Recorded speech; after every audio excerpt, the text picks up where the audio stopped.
Getting old is weird, isn't it? 1992 doesn't actually feel that long ago. I was leaving school, discovering grunge music, and gaming wise I was probably being wowed by the Amiga and about to discover the SNES. Trips to the local arcade were still a thing back then, and I'm not sure of the situation stateside, but here in the UK arcades have now sadly died away, and most that do remain just house the odd dancing machine or novelty game. But in reality, 1992 was more than a generation ago, 27 years to be precise.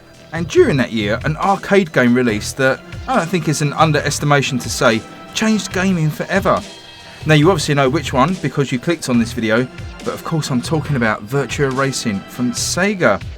That near 30-year-old game has now released on the Switch through the Sega Ages series of games. So how does it feel to play today, and how is the porting job on the Switch? Well, I'm going to let you know in my review of Virtua Racing on the Nintendo Switch. Now, Virtua Racing was a big, brash arcade cabinet, and its clever use of the initials VR back in the day played into its futuristic look and feel. Now, whilst Atari's Race Driving was released a few years earlier, being one of the very first racing games to utilise full 3D polygon graphics, it was a slow and sluggish game to play. Virtua Racing could easily be considered the first game that used more colourful 3D polygon graphics and had a genuine sense of speed to match it. It shifted at a genuinely quick pace, with other cars also on the track and detailed, albeit polygonal scenery, whizzing past as you made your way around one of the 3 tracks. Those VR initials I mentioned earlier were not alluding to the virtual reality we know now, but at the time were used to indicate that you could view the game from 4 different camera angles, including a cockpit view, which we come to accept as standard nowadays, but back then in the arcade was quite the feature. With that cockpit view, the large deluxe cabinet with its force feedback wheel and the physical effects that fed through the game onto various parts of the player's body when sitting in the racing chair, it was an experience like nothing else. Virtua Racing was a pioneer for 3D and particularly racing games that we have today, and really opened the door for future classic racing games like the superb Daytona USA and Sega Rally Championship. So enough of this history lesson, let's talk about how the game plays on the Switch. Now, Virtua Racing is part of the Sega Ages series, which has seen games so far like Sonic the Hedgehog and Outrun already released on the Switch, and it's not only a faithful conversion of the original arcade game by M2, but it's also been improved on technically, increasing the frame count to 60 frames per second and the resolution up to 1080p. On starting the game, you have the option of a single race, which is based on the arcade original, as well as an online mode, which unfortunately at the moment, due to the game only being available in Japan, finding a game is really hard, and I'm hoping with the Western release these lobbies will begin to fill up. Locally, you can play with a total of 8 players, which amazingly all fit onto one screen without any loss of speed, which is really quite an incredible feat. Though not particularly an ideal way to play, with each player only having a tiny window into the game, it is a great option, and even just playing with 2-player split screen is really good fun. You can customise your game slightly by playing a standard 5-lap race or a full 20-lap Grand Prix, with the latter giving you the option of a pit stop should you burn through your tyres. You can also choose between 5 difficulty options, and if you are running that Grand Prix mode, you can change the colour of your car. Now, talking of cars, the 90s Formula 1 influence really comes through here in both the shape of the car and the paint jobs, with the red and white McLaren, the blue and yellow Williams and the green and blue Jordan all represented on the track. The races play out in a standard arcade fare, with the aim to reach the multiple checkpoints on each of the laps to grant you another short period of extended time.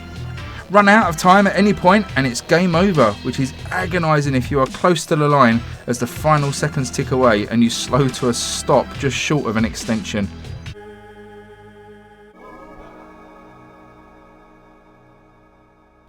The 3 available tracks get slightly longer and more complex, with the easiest, the Big Forest, having a few gentle curves and a long straight, through to the Bay Bridge and Acropolis, which have more challenging corners with lots of opportunities to lose as well as gain time.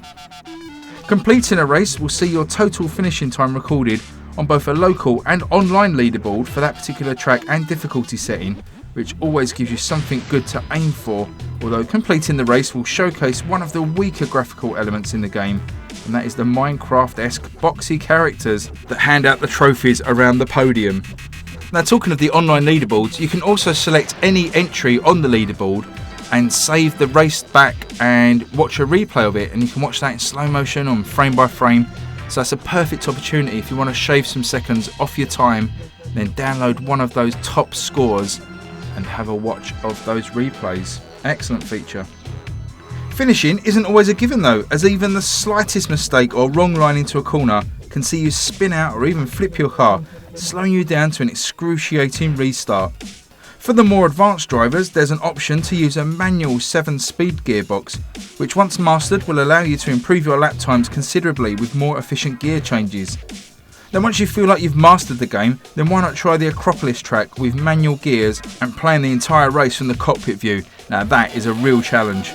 There is also the option here to use motion controls for steering, which I wish worked a little bit better, as although it feels great for a little while, especially in that cockpit mode, unfortunately there is a lot of drift and it doesn't take long before your controller's centre point is way off and there's no way to recalibrate it during the race. Now, before my final scoring, I'd just like to thank you for watching this review, and remember, if you are new to SwitchedOn, please consider subscribing and also hit that like button below. And finally, I'd love to know your all-time favourite racing game from the arcades. From me, I think it has to be Daytona. Although, whilst not strictly a straight-up racing game, Chase HQ took a lot of my money back in the day. Drop me a comment below and let me know yours. So, given its age, Virtua Racing is still a really playable racing game. Sure, it looks a little bit basic, but given how low polygon art is back in vogue at the moment, it oddly doesn't look that out of place today, especially when you think of games like Horizon Chase Turbo. Sonically, the game is fine, the droning engine noise isn't the best, but the short bursts of typical upbeat Sega Racing music are great, as is the vroom noise as you overtake other cars.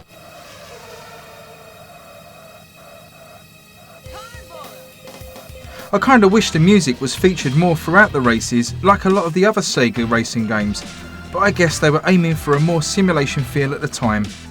With the option for an 8-player local race, online multiplayer and online leaderboards, there is plenty of longevity here for the bargain asking price.